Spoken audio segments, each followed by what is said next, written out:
rough second half for KU against North Carolina. We were riding the high after the first half, and now we're wondering just how good is this Kansas basketball team around Darryn Peterson?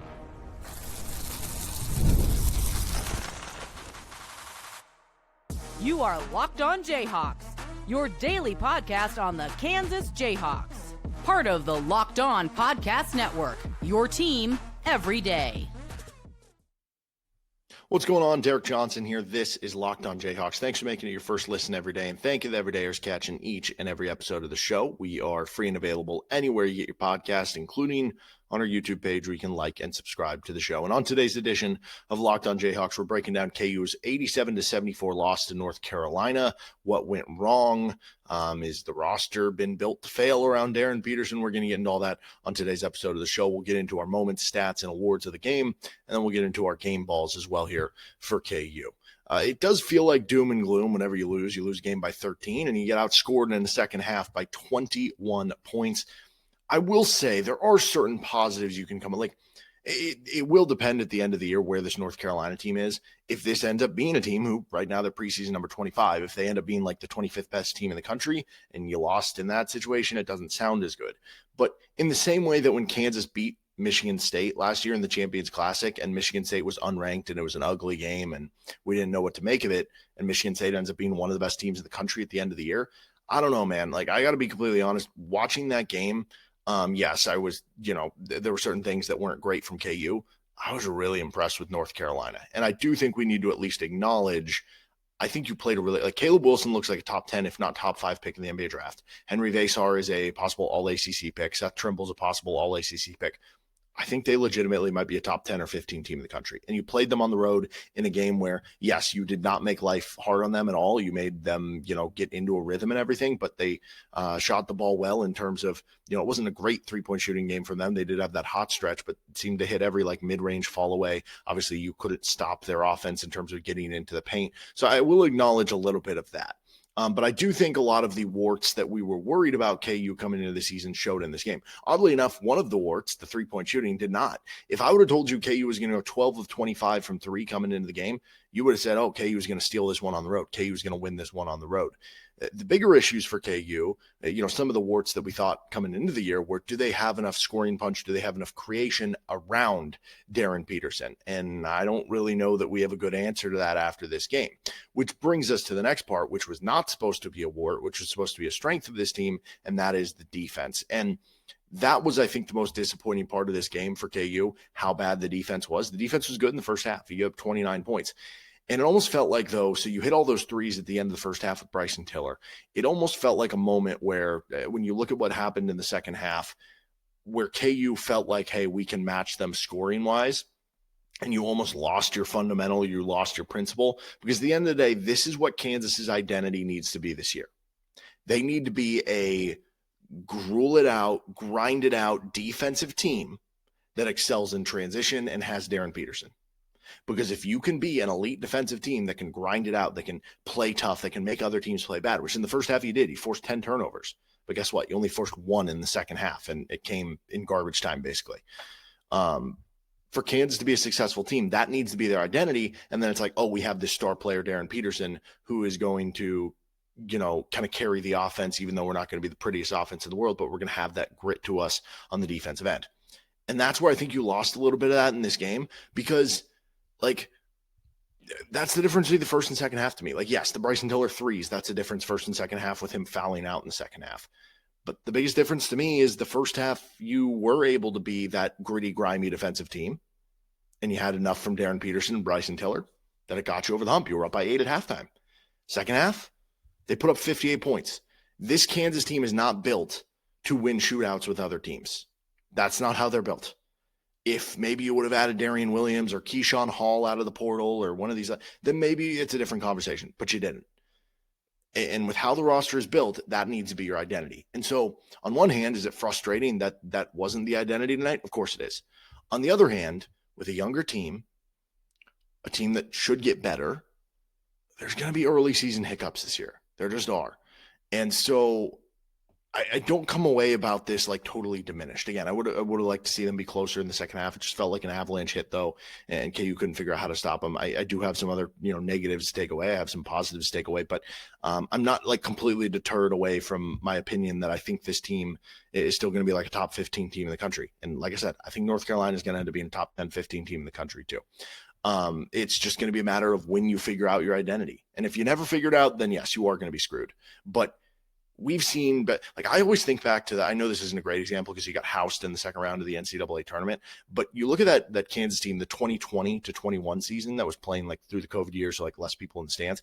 That team was like struggling, and then they hit a switch. They figured out their identity, ended up being a really good defense the last couple months of the season. They beat Baylor in the regular season, and then they end up having COVID and some injuries, and that went into that loss too. But they at least figured it out. And I could see that being the thing for this year's team, that they start to figure it out in Big 12 play. Maybe they're like in Arizona last year. Arizona had some struggles in the non-con and then really started rolling in Big 12 play. I do think the biggest positives, if we want to start there, I don't know, should we start on the negatives because they lost the game? Let's start on the positives.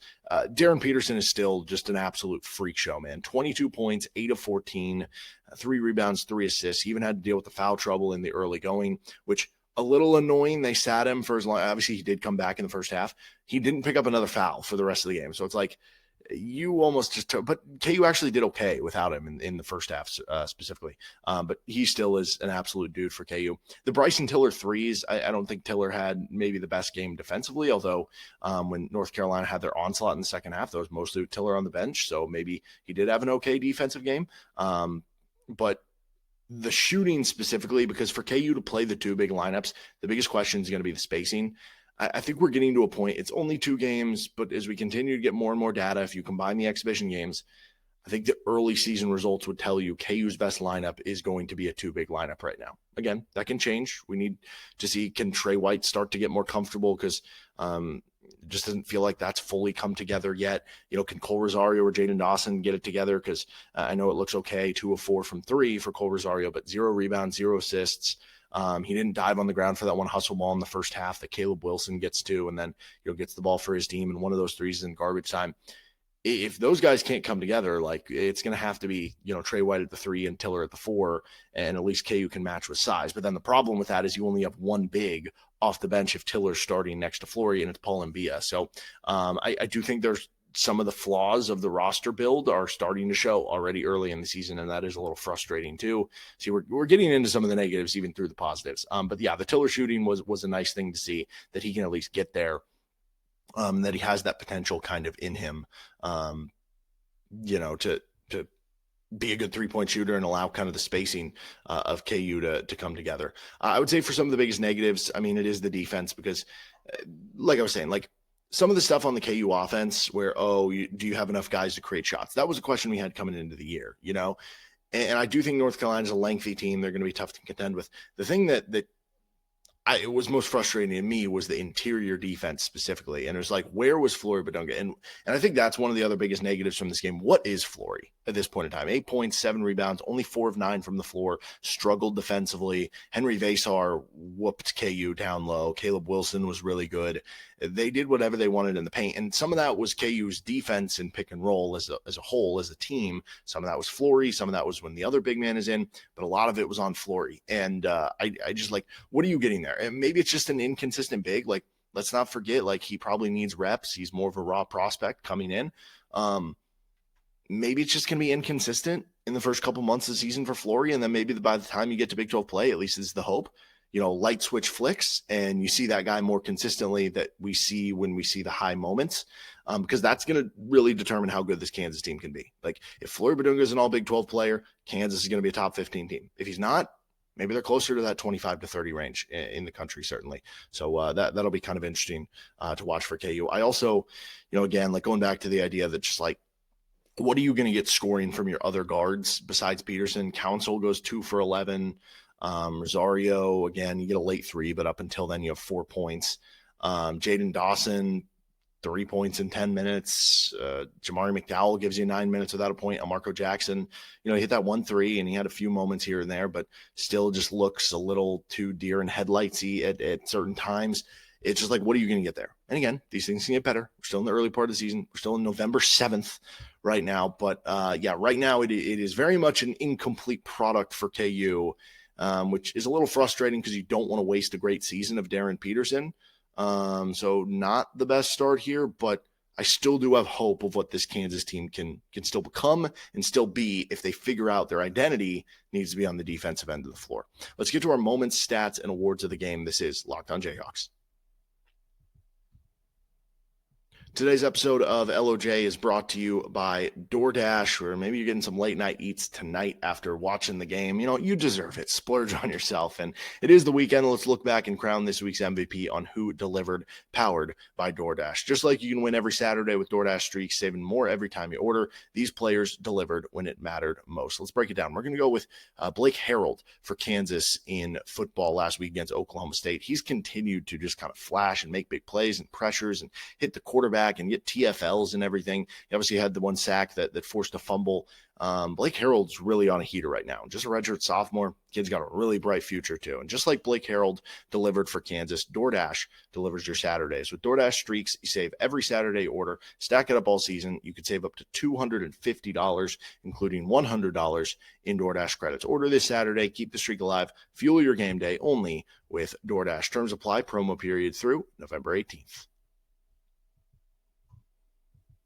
Thanks for joining us on this episode of Locked On Jayhawks. You can check out Locked On College Basketball for your second listen every day, or you can find Locked On College Football to get you ready for a different sport. Also, check out some of our KU Arizona content with the Jayhawks getting ready for that one. Our moments of the game, I mean, the early going of the game, like that one jump shot that Darryn Peterson hit where he gets fouled too, and it's like, oh my gosh, like this is just so pretty.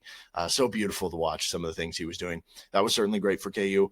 Just the stretch where Bryson Tiller, because he hit 4 threes, but I think was one of them a little earlier, and then it was like a run where he hit like 3 threes in a couple minutes. That was just the barrage of threes he was putting on toward the end of the first half. That was probably the moment of the game for KU, certainly to a positive respect. I think the moment that the game turned, I don't know. Like, was there one specific shot? It just felt like a cacophony of North Carolina getting transition plays at the beginning of the second half, making a basket, or Henry Vesar getting behind the defense and dunking it, or Caleb Wilson just doing whatever he wanted. That dude is an absolute freak, and that dude is a beast. That run of threes Carolina had certainly changed it up in a real way for KU. So I think those would be kind of the ones that you point to there. I mean, honestly, if you're looking at like a big moment that, I don't know, like KU at this point, I think when he fouled out, KU was down 10. It was either 10 or 12. But that certainly was a big moment because maybe that was KU's last hope to be like, hey, if we can mount a comeback, we need Bryson Tiller, and he fouls out in just the 15 minutes. So those, I think, would be the moments of that would kind of define the game. Stat of the game, I mean, a couple we could go with here. Only 1 turnover forced in the second half after they had 10 in the first half, and you see the difference in the scoring for North Carolina between the two halves. That's probably the best stat of the game because they kept flashing the graphic on the broadcast, points off of turnovers. I think at one point it was like, I think in the first half it was like 17-2. Kansas had 17 and they had, I don't know, it was a lower number. That's for sure. It wound up being 19-14 in favor of Kansas, which means they only got 2 in the second half, which makes sense. They only forced 1, but like Kansas is going to be so elite scoring off turnovers this year, but can you continually get them? That's going to be the key. And again, that goes back to the identity needs to be the defensive end because that's going to be their easiest way to get buckets if you don't have a lot of go-to options on the offensive end. So that to me is kind of the stat of the game in this one. I would point out too, North Carolina so Kansas shot 45%, Carolina shot 52%, and Kansas missed 32 shots. So did North Carolina. They got up 8 more though. The fact that North Carolina got 16 offensive rebounds and Kansas only got 7. That was something we talked about coming in. Carolina, good offensive rebounding team and a big team. But maybe Kansas would have an opportunity and they needed to try to find a way to match them as much as they could by getting their own offensive rebounds. That was dominated by Carolina in this game. And it's interesting because Tre White had such good rebound rate numbers at Illinois. It has not carried over to Kansas so far. Just 2 rebounds in this game. They need him to be a glass cleaner. I think to be the most effective team, kind of possible here. I would also mention the other stat of the game, and maybe this just goes back into the turnovers because when they weren't turning the ball over, they were getting it inside, but it's the points in the paint. 48-20 points in the paint in favor of North Carolina. I think that tells the story of a game in a couple different directions. It tells the story of the game in that Kansas doesn't have a post-up scorer. Kansas doesn't have an easy option to get a bucket on the inside. It also tells you that the Kansas guards were unable to, find creases and get to the lane. And I do think Carolina is probably like, I'm trying to think like who are teams that are going to be as big as Carolina. Like if you don't play Florida, but they would be a team that would be up there. Duke could, just depends what lineup they throw out at you at different times. But not a lot of teams can throw out, and it's not like North Carolina played this all day long. Like Jaron Stevenson only played 23 minutes, but that's a lot of time that they were playing, right? If you add up, okay, Wilson at 30, Visar at 37, and Stevenson at 23, that winds up being 90 minutes. So that basically means you get 10 minutes of jumbo basketball, right? And I do think that hurt Kansas, that they are more of, not the biggest team. Like they're lengthy in terms of wingspan. I don't know. Maybe that hurt them a little bit here. But the bigger issue there is the points that you allowed in the paint, honestly, is the 48. Like 20 is low for last year. Kansas would consistently be in the low 30s. Probably going to be a little lower this year without Hunter Dickinson scoring on the inside. So you'd like that to be a little up. But the 48 is the absurd number to give up. And how many of them were uncontested? How many of them were wide open dunks, wide open layups? They're going to have a lot to figure out. But I will say this, going back to kind of a glass half full type of thing, I do think the personnel is more flexible in this year's team. I don't know. Did they switch too much? Did they switch too much in this game? And maybe part of that was just you couldn't match up with their size. Did you over switch in this game and it led you in too many bad situations? And so I do wonder, with the fact that they do have at least a lot of good athletes with good wingspans, are they going to be more flexible to where Bill Self can, change up the defense, where he can switch up what they want to do, where he can make adjustments throughout the season because they do have more versatile pieces? At least that's kind of the hope for me. And then our awards of the game for this one, I mean, NBA player of the game, I don't know. I guess you could give it to Caleb Wilson, but I usually do this for just KU players. It is Darryn Peterson. Dude just looks like an NBA player continually when he is out there. And that continues to be the case in this one. Our Reggie Miller 3-point shooter of the game, that goes to Bryson Tiller, who is shooting a cool 100% from three, and yet KU still lost the game somehow. So there's that one on him. And then I don't really have any other awards to give out, which, I mean, like, I don't know, like, oh, a North Carolina big man just got open again and just dunked another shot. I just, nowhere else to go there. All right, let's give out our game balls and then what is next for KU basketball. This is Locked On Jayhawks. This episode of the show, Postcast, is brought to you by Supply House. When the opening whistle blows on a new repair, get your new crew moving forward with Supply House. Order today and see parts on the doorstep tomorrow. Over 280,000 plumbing, HVAC, and electrical items from the most trusted brands in the business. Their real-time inventory and honest lead times keep you from punting projects, while their industry-leading customer service always has your blind side covered. Their Trademaster program perks, like priority shipping and dedicated support, make the whole process smoother. Join the free Trademaster program today and score serious perks like priority shipping, lower prices, and a dedicated support line. Visit supplyhouse.com to sign up for free and use promo code SHCollege5 for 5% off your first order. That's supplyhouse.com. Real people, real service with Supply House. Thanks for joining us on this episode of Locked On Jayhawks. You can find our show anywhere you get your podcast, including on our YouTube page where you can like and subscribe to the show. So our game balls that we're going to give out in this one, we're going to give out Darryn Peterson for our offensive game ball here. I mean, he was one of just 3 players for KU that ended up in double figures. I mean, had Bryson Tiller avoided, getting in foul trouble and avoided fouling out, and if KU ends up making it a closer game or ends up winning even, I do think that, maybe Bryson Tiller becomes more of a question for this, but it wasn't out there. So Peterson, 22 points. He continued to look like a pro. He gets our offensive game ball for KU. And outside of those two, you wouldn't really have an argument for anyone else. That was a quiet 10 points from Tre White. Flory, again, kind of a struggle to get to 8 points there. He didn't really get much from the guard position if you're KU outside of Darryn Peterson. Our defensive game ball for the Jayhawks, this was not a good defensive game, but when KU was rolling in the first half defensively, they were doing it by forcing turnovers. And so immediately you go to steals. Kansas had 6 steals in the game. Darryn Peterson led KU with 2 steals. Peterson was also one of 3 Jayhawks with a block. Cole Rosario, Melvin Council, and Darryn Peterson had the other blocks. So do we just give Darryn Peterson the defensive game ball too?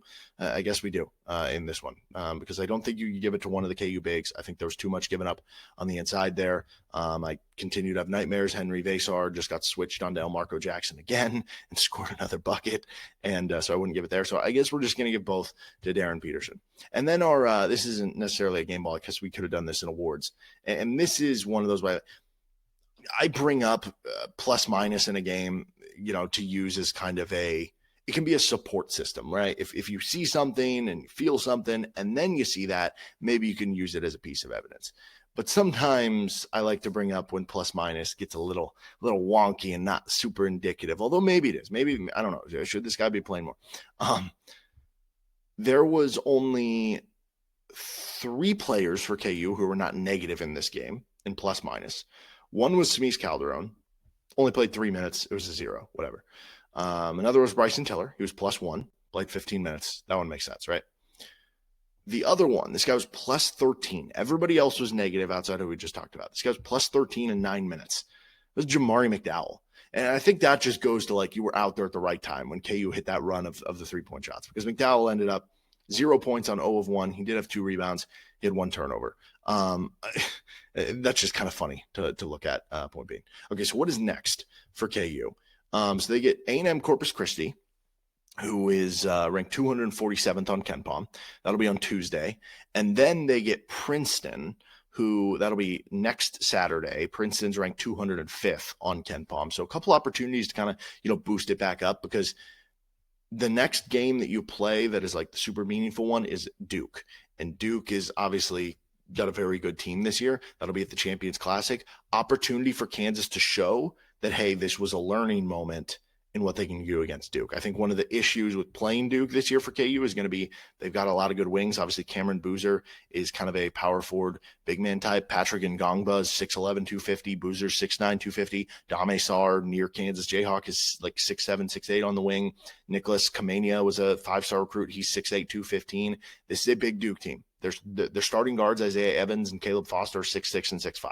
This is a big team. So if you couldn't handle height against North Carolina, you better get ready to handle height against Duke. But it'll be an opportunity. Like I said, there's going to be more growing pains for Kansas this season with kind of a younger team. If you can just build to something, right? We saw Kansas the last couple of years have a lot of success in the non-con, and then it didn't lead to any improvement or win big-time games in Big 12 play for the most part, right?